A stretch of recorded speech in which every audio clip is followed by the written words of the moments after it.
இன்றைக்கி நம்ம புளியோதரை பேஸ்ட்டு செய்கிறதுக்காக கருப்பு புளி 100 கிராம், சாதா புளி 100 கிராம். புளியை நல்லா 2 தடவை வாஷ் பண்ணிக்கலாம். ஏன்னா புளியில் நிறைய மண் இருக்கும். நல்லா வாஷ் பண்ணிவிட்டு அதுக்கப்புறம் நம்ம ஊற வச்சுக்கலாம். புளி ரொம்ப நேரம் ஊறினா துவக்கும், அதனால் அரை மணி நேரமே போதுமான அளவு. புளி நல்லா ஊறட்டும். அதுக்குள்ளே நம்ம இந்த பக்கம் ஒரு பேனில் 25 கிராம் வெந்தயத்தை நல்லா பொன்னிறமாக வறுத்துக்கலாம்.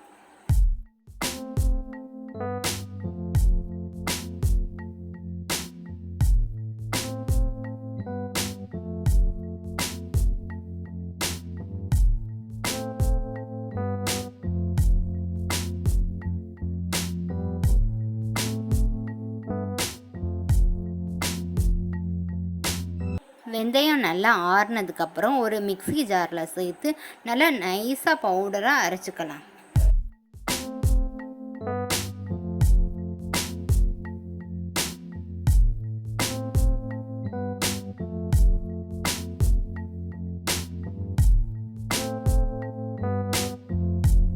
புளி நல்லா ஊறிடுச்சு. இப்போ நம்ம ஒரு பவுலில் கட்டியாக புளி கரைசலை எடுத்துக்கலாம். நல்லா ஒரு 2-3 தடவை கட்டியாக நம்ம புளி கரைசலை எடுத்துக்கணும்.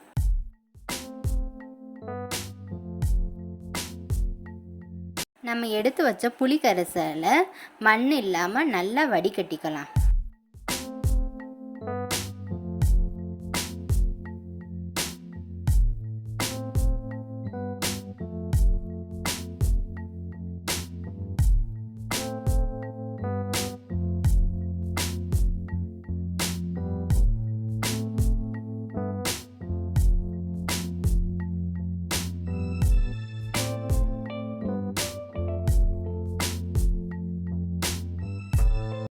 நூறு கிராம் புளிக்கு 20 வத்தலை எடுத்துக்கணும். நம்ம இன்றைக்கி 200 கிராம் புளி எடுத்துக்கனால நான் 40 வத்தலை எடுத்து உடச்சி வச்சுருக்கேன். அடுப்பை பற்ற வச்சுட்டு ஒரு பேனை வச்சுட்டு அதில் 1/4 லிட்டர் அளவு கடலை எண்ணெயை சேர்த்துக்கலாம். எண்ணெய் நல்லா காஞ்சதுக்கப்புறம் ஒரு வெங்காயத்தை போட்டு அந்த பச்சை வாசனையை எடுத்துக்கலாம்.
எண்ணெய் கொஞ்சம் ஆறுனதுக்கப்புறம் நம்ம உடச்சி வச்சுருந்த வத்தலை சேர்த்துக்கலாம். சூடான எண்ணெயில் வத்தல் சேர்க்கும் போது வத்தல் எல்லாமே கருகிடும். அதனால் எண்ணெய் கொஞ்சம் ஆறுனதுக்கப்புறமாவே வத்தலை சேர்த்துக்கோங்க.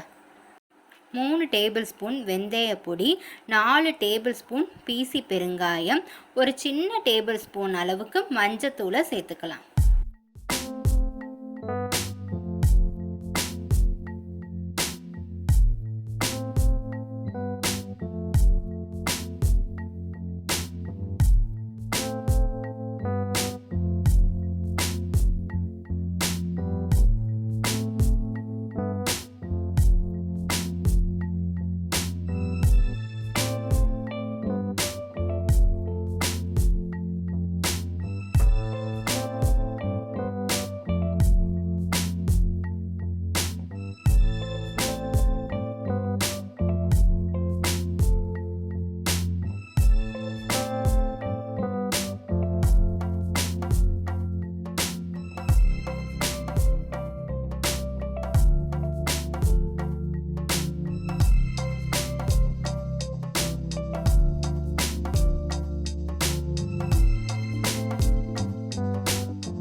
எல்லாமே நல்லா கலந்து விட்டுட்டு நம்ம வடிகட்டி வச்சுருந்த புளி கரைசலை சேர்த்துக்கலாம்.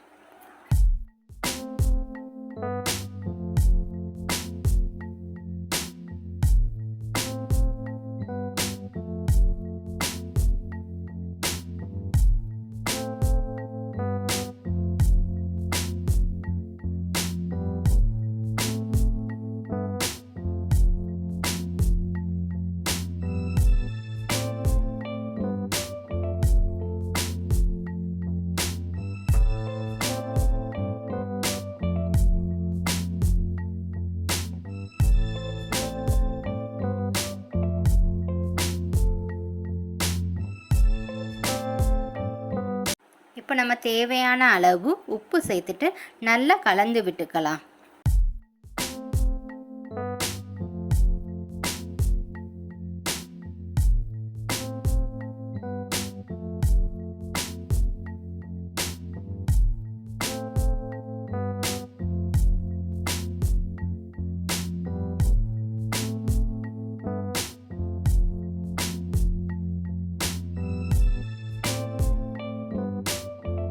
இப்போ நம்ம ஒரு சின்ன துண்டு அளவு மண்டை வெல்லத்தை சேர்த்துக்கலாம்.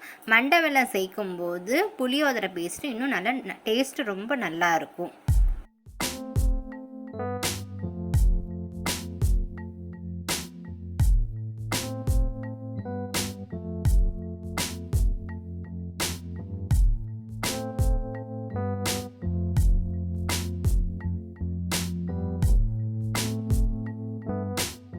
இப்போ எல்லாத்தையுமே நல்லா கலந்து விட்டுட்டு ஒரு 45 மினிட்ஸ் நல்லா கொதிக்க விடலாம். நல்லா கொதித்ததுக்கப்புறம் நம்ம ஊற்றின எண்ணெய் எல்லாமே வெளியே வர ஆரம்பிச்சிடும். வெளியே வந்து ஒரு திக்கான கண்டன்சனில் புளியோதரை பேஸ்ட் ரெடி ஆயிரும். புளியோதரை பேஸ்ட்டு செஞ்ச அன்னைக்கு நம்ம புளியோதரை செய்கிறத விட ஒரு 2-3 நாள் வச்சு நம்ம நல்லா சூடு பண்ணி புளியோதரை செஞ்சு பார்த்தா அதில் இருக்க டேஸ்ட்டு சூப்பராக இருக்கும். நீங்களும் இதை ஃப்ரிட்ஜில் வச்சு கூட ஸ்டோர் பண்ணி வச்சுக்கலாம். நீங்களும் வீட்டில் இதை ட்ரை பண்ணுங்கள். எங்கள் சேனலுக்கு லைக் பண்ணுங்கள், ஷேர் பண்ணுங்கள், சப்ஸ்கிரைப் பண்ணுங்கள், கமெண்ட் பண்ணுங்கள்.